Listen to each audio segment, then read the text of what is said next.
Matapos ang isang taon mahigit na bilang engaged, ay muli ngang ipinakita ni Angelica na panibagong chapter na naman ng buhay ang kanyang gagawin. Excited sa pagiging ina sa kanilang first baby na talaga namang very cute, si Baby Bean. Ayon sa mga fans, deserve ni Angelica ang panibagong buhay niya kasama si Greg Homan.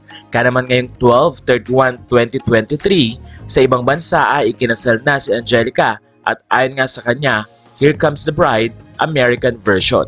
Ilang mga photos ang binahagi ng nasabing aktres na talaga namang kitang-kita ang saya sa pagkakaroon nga ng panibagong buhay at ang pagpapakasal nga nila ni Greg Homan.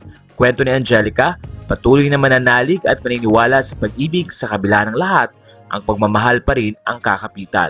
Maligayang bagong taon, Mrs. Angelica Panganiban Homan. Ilan sa mga nagbigay ng congratulatory message ay si Marian Rivera, si Andoy Ranay, si Bella Padilla at pati na rin si JC De Vera.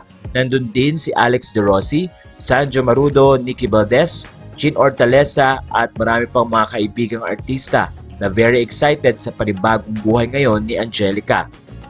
Ayon sa kanila, tuwang-tuwang mga kaibigang sina Kim Chiu at Bella Padilla dahil panibagong buhay nga ang haharapin ni Angelica Panganiban. Masaya din siya dahil nagkaroon sila ng anak, Greg Homan, na talagang makikita ang personal touch at pagiging mabuting ina ni Angelica sa kanyang anak at pati na rin ang pagiging mabuting asawa kay Greg Homan.